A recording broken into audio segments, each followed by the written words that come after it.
आज मैं 3 ऐसी चीज़ें आपको बताने वाला हूँ जिसमें ना ये पैसे खराब करते हैं, जबकि उसके न्यूट्रिशन में यानी कि उसके पोषण तत्वों में ज़्यादा फर्क नहीं होता। लेकिन हमें एक बचपन से हम ये सुनते रहते हैं, समझते भी यही हैं कि जो चीज़ महंगी होगी वो बेटर होगी, अच्छी होगी, लेकिन ऐसा ज़रूरी नहीं होता। जैसे कि सबसे पहले मैं आपको बता रहा हूँ बादाम और मूंगफली में क्या डिफरेंस है। मूंगफली और बादाम में अगर रेट की बात करें तो ये 150-200 रुपये किलो आ जाती है अच्छी से अच्छी, और बादाम जो है अच्छे ठीक ठाक बादाम भी 800-1000 रुपये किलो से कम नहीं मिलते। लेकिन अगर न्यूट्रिशन की बात करें तो अगर 100 ग्राम मूंगफली और 100 ग्राम बादाम की बात करें तो लगभग 550 से 600 कैलोरी दोनों में रहती है। दोनों में ही 25-25% प्रोटीन है, हालांकि मूंगफली में थोड़ा सा ज़्यादा है। और जो फैट की बात करें तो 50%, मतलब 100 ग्राम अगर आप बादाम या मूंगफली खा रहे हैं उसमें से 50 ग्राम आपके अंदर फैट जाता है। दोनों में ही अच्छी क्वालिटी का फैट होता है, लेकिन फैट की क्वांटिटी सेम होती है, प्रोटीन की क्वांटिटी सेम होती है, और कार्बोहाइड्रेट जो होते हैं वो भी 25-25% ही होते हैं दोनों के अंदर। विटामिन और मिनरल्स की बात करें तो मिनरल्स जो हैं, विटामिन जो है इसमें विटामिन बी थोड़ा सा ज़्यादा होता है, इसमें विटामिन ई थोड़ा सा ज़्यादा होता है, और थोड़े से मिनरल ज़्यादा होते हैं। मैं ऐसा नहीं कहता कि मूंगफली और बादाम में बिल्कुल भी कोई अंतर नहीं है। बादाम में और मूंगफली में अंतर मान के चलें तो 19-21 या 19-21 भी नहीं, 19-20 का अंतर रहेगा, लेकिन रेट में बहुत ज़्यादा डिफरेंस है। अगर आपको बादाम ज़्यादा टेस्टी लगते हैं और आप आर्थिक रूप से समृद्ध हैं, अफोर्ड करते हैं, तो आप बेशक बादाम खाइए या मूंगफली खाइए, अपने टेस्ट के हिसाब से खा सकते हैं। लेकिन अगर आप weight loss, weight gain, body building या अदरवाइज अपने पोषण तत्व शरीर में पूरे करने के लिए इनको खाते हैं, तो चाहे आप मूंगफली खाएं चाहे आप बादाम खाएं, 100 ग्राम मूंगफली आपको उतना ही पोषण देगी जितना 100 ग्राम बादाम देते हैं।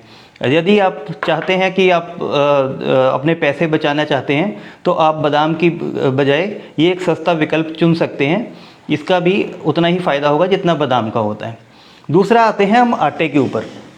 आटा जो है हम सोचते हैं कि भी हमें डॉक्टर भी बताते हैं कि मल्टीग्रेन आटा खाइए। मल्टीग्रेन आटा जो है वो कई अनाजों से बना हुआ आटा हो, जिसके अंदर जो है वो चने वगैरह सब कुछ डाला हुआ हो।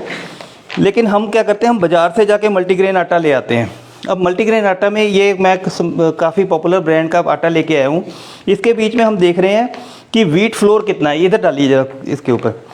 ये आटा है 89.9%, मतलब इस मल्टीग्रेन आटे में 90% आटा है, जो सिंपल आटा जो हम घर में खाते हैं। उसके बाद जो है ये डीफैटेड सोया फ्लोर, मतलब सोयाबीन का आटा केवल 5.55% है, ओट फ्लोर 1.7%, और बाकी जितने भी जो भी चीज़ें हैं वो 1% से कम है। मतलब ये 90% हम सिंपल वो वाला ही आटा खा रहे हैं जो हम घर में नॉर्मली निकाल सकते हैं। लेकिन इसका रेट की बात करें तो ये 550 से 600 रुपये में हमें 10 किलो पड़ेगा, जबकि घर वाला जो आटा है वो हमें 350-400 रुपये में अच्छा आटा घर में पड़ जाता है।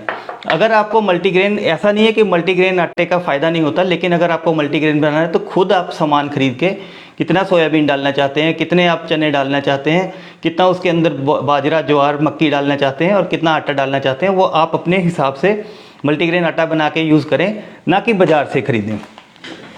तीसरा गलती क्या करते हैं हम लोग, जो ये 2 प्रकार के अंडे मार्केट में मिलते हैं। एक तो इनको हर्बल एग भी बोल देते हैं, ये बोलते हैं जी बहुत बढ़िया एग्स हैं।